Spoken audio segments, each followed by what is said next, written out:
have continued to trail the 2022 appropriation bill following its submission by President Muhammadu Buhari to the National Assembly and subsequent breakdown by the Minister of Finance. Of course, experts have been speaking, and the National Assembly have set the ball rolling as consideration of the budget has begun in earnest in the two chambers of the National Assembly, as they set December 15th deadline for the passage of the bill and 2 weeks ultimatum for the ministries, departments, and of course, agencies to defend their budget. Nigerians are reacting to the rising trend of some commodities, namely bread, sachet water, and gas. These are our focus for this week on Business 24. I am Comfort Amodu, and we will get right to the business of the day right after this break. Do not go away. For now, the best and most efficient way to avoid getting infected is through regular hygienic and sanitary practices, as well as social distancing. As individuals, we remain the greatest weapon to fight this pandemic.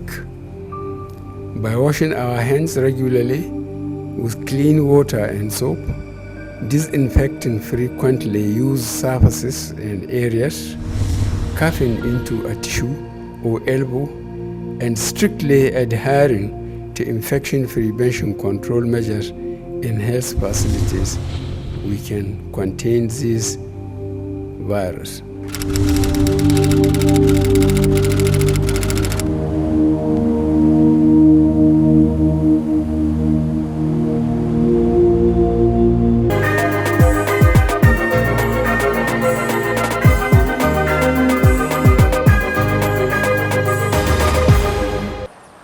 If you're just joining us, this is Business 24 reaching you on NTA News 24.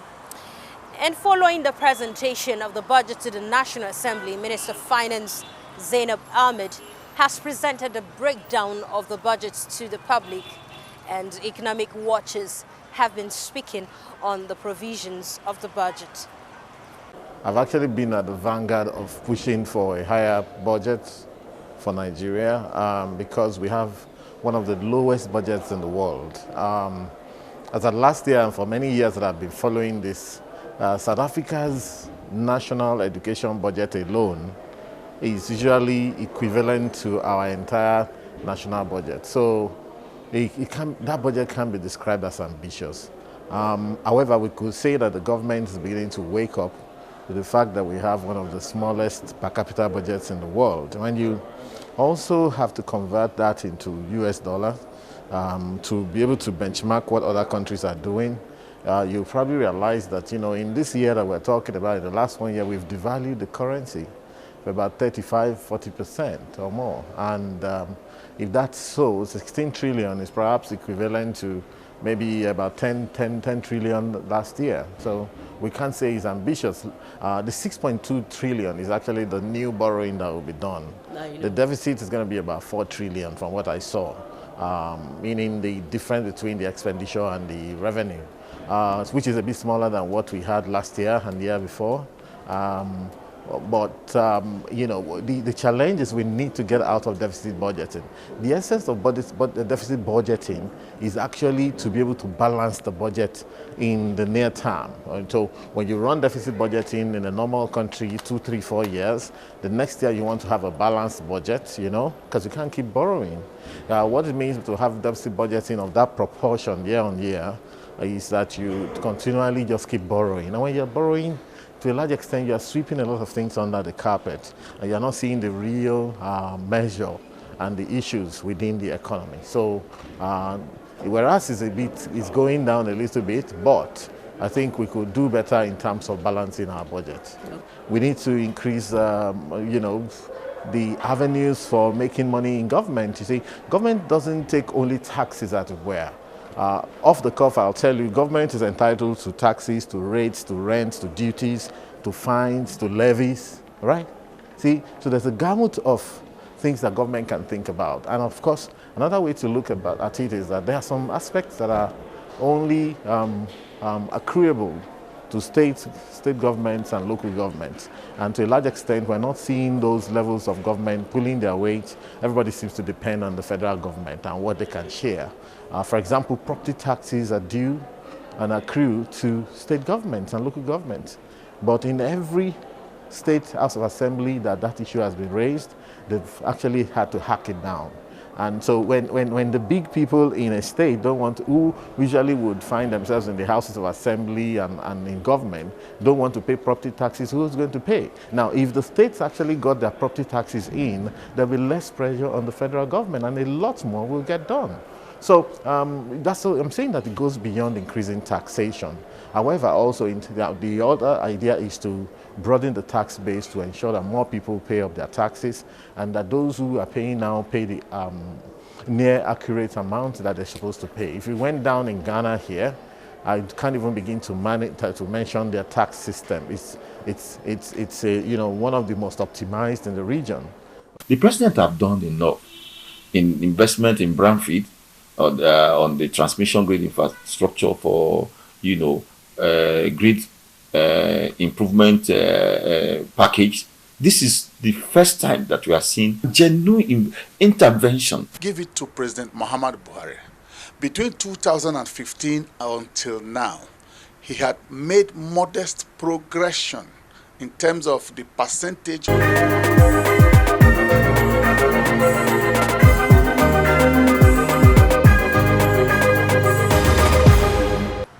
Senators passed the 2022 Appropriations Bill for second reading with emphasis on the expansion of railway lines across states, improved revenue generations and adequate remittance into government coffers, creation of more employment opportunities with the proposed loans and improved legislative oversight and budgets by the National Assembly were some of the recommendations from the senators, just as sustaining the trajectory of infrastructure development, improving revenue generation and provision of power supply took center stage as the House of Representatives debated on the 2022 budget proposal.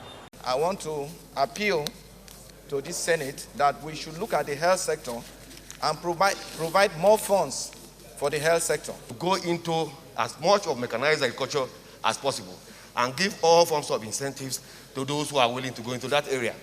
But when the railway lines take all our goods, the roads will be light and they will last long. The budget being sent or being passed or being given to NDLA, as I look at it, is inadequate. A PPP model and concessioning so that we can reduce borrowing. Our roads in northern part of the country, take a look at the road project there. The ratio of the road project is very, very low. There's need for us to be very vigilant and oversight very closely to ensure that the taking off is successful. The oil sector should also be optimized for improved revenue so that we can reduce our deficit and borrowing. We should further, in response to what the agencies generate, also look back and see what they contribute to the Federation account. We need additional of 500 billion naira in order to see some massive development in our road infrastructures. Meanwhile, the National Assembly has set December 15 deadline for the passage of the bill in 2 weeks ultimatum for ministries, departments and agencies to defend their budget. Away from budgetary issues, figures from the National Bureau of Statistics show Nigerians' inflation rate fell for the 6th consecutive month in September amid decelerating food prices. The Statistics Office said Friday that the prices of goods and services measured by the Consumer Price Index rose by 16.63%. This is 0.38%, points lower than the rate recorded in August 2021, and that's 17.01%. On a month-on-month basis, the headline index increased by 1.15% in December 2021. a 0.13% rate higher than the rate recorded in August 2021, 1.02%. The food component of the CPI constitutes the major component. And so any little change in the food component affects the totality, the overall figure at the end of the day. So it is a change in the food component that actually brought about the general decline, and for the fact that we are taking a total aggregate.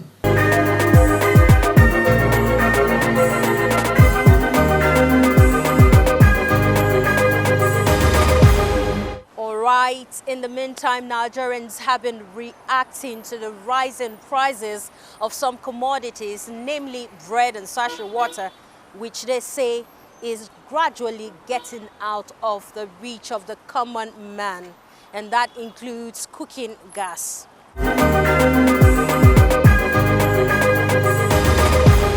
I was buying 3,000.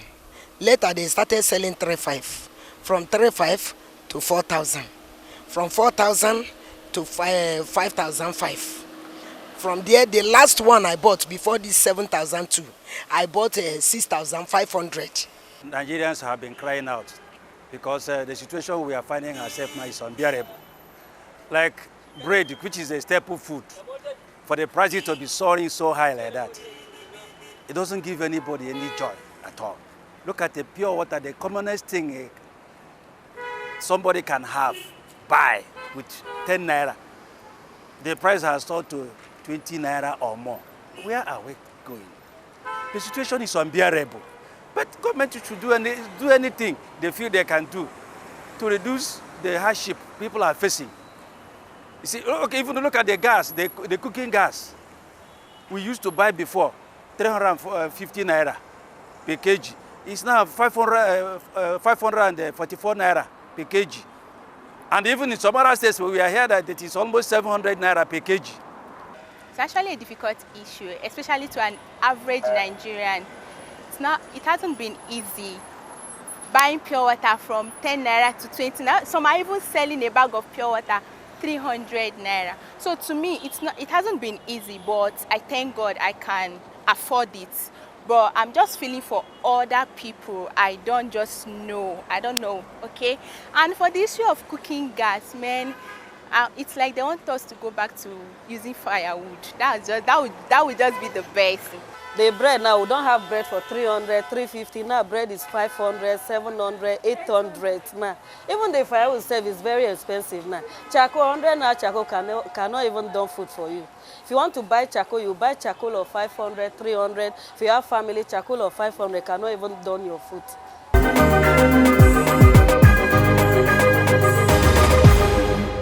Well, the situation is apparently biting very hard on the people.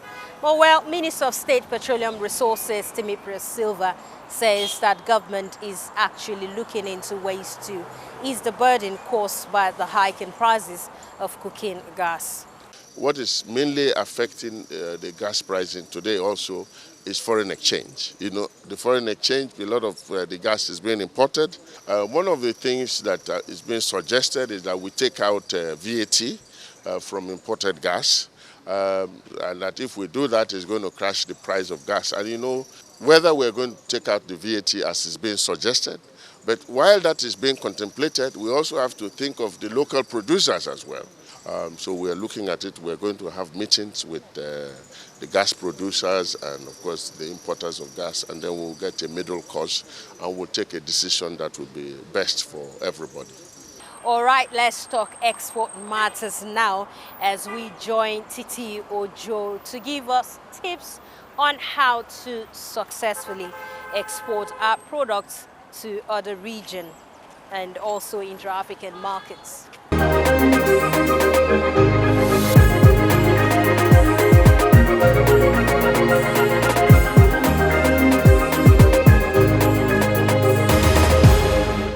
So today I'll be talking about Incoterms. Incoterm means international commercial terms. If you're someone or a company that is interested in venturing into export or international trade, you need to understand Incoterms. That's absolutely necessary. because they're terminologies that, as a buyer or a seller, of course, in that process, there's a buyer and there's a seller. So Incoterms dictates the relationship between the buyer and the seller. It talks about the tasks, the cost, the risks that are associated in that particular transaction. Who is protected? Who does what? Who pays for what? If there's a damage, who covers it? So it's important that you understand Incoterms. And the latest Incoterm is called Incoterm 2020. It was published by the International Chamber of Commerce. So you could actually go online and find, look for Incoterms 2020. That's actually the latest. It talks about the relationship between the buyer and the seller. Now look at this. If you're entering a business transaction, you also need to understand, are your risks covered? Who covers it? Who covers the cost of transportation? Who covers the cost of insurance? Who covers the cost of duties? What's my role in this transaction?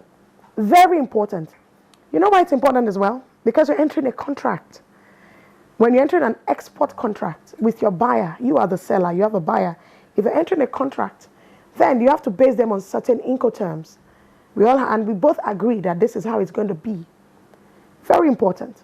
Now, let me give you an example of an Incoterm. We have free on board, for example. Free on board is an Incoterm that is used for sea and inland waterway transportation. Now, in this case, the seller delivers the goods on board the vessel that's going to transport the goods. When the seller delivers it on that vessel, as stipulated by the buyer, because the buyer is saying, I want you to use this particular vessel. So you obey that to that very point. And it tells you, this is my port of shipment. You've agreed on that. Now, if the seller gets the products on top of the vessel at that port of shipment, that free on board tells you that the risk of that transportation from that point forward is borne by the buyer. So that's an Incoterm. And we have several Incoterms. And like I said earlier, you need to study them to understand what kind of contracts exist.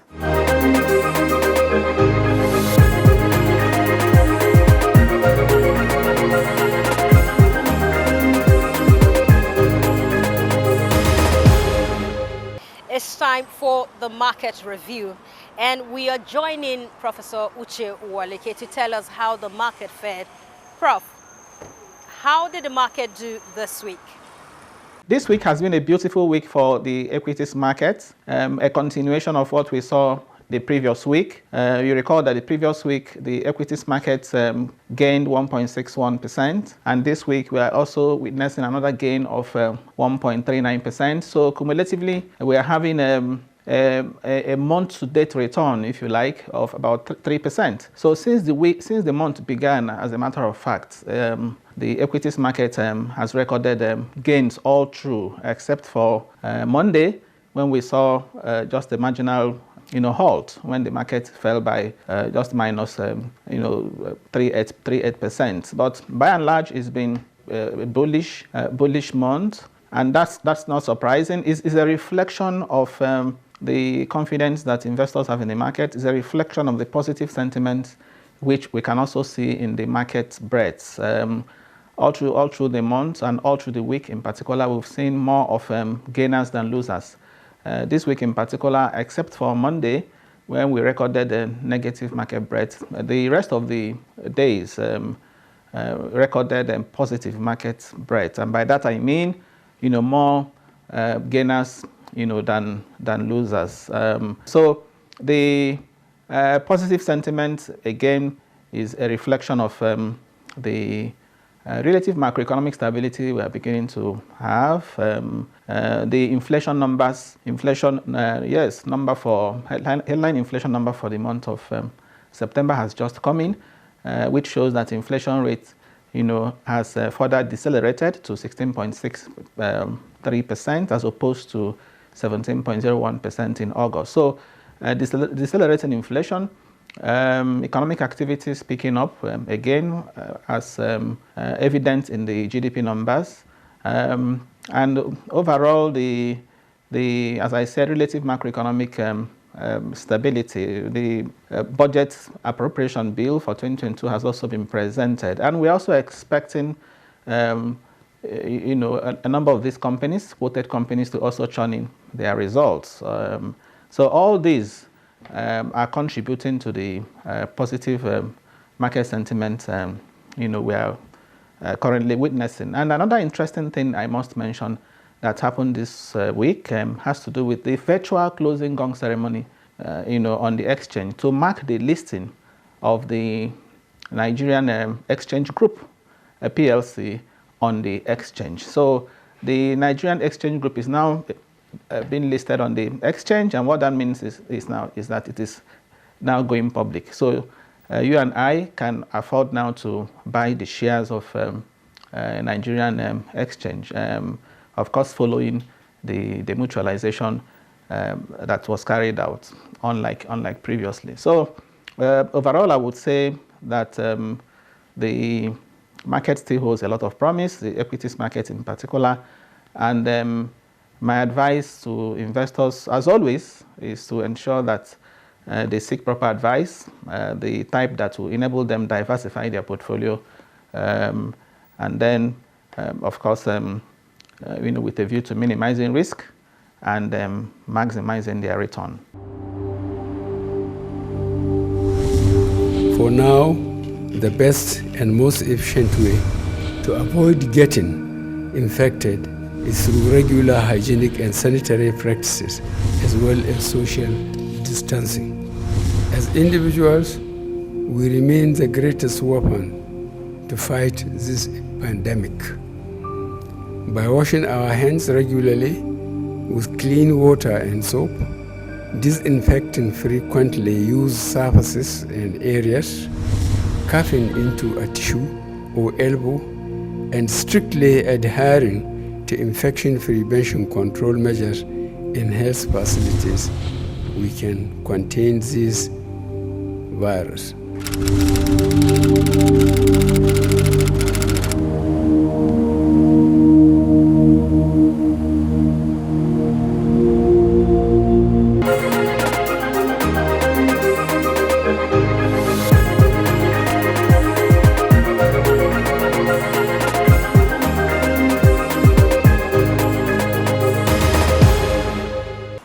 All right, on that note, we conclude Business 24 for this week.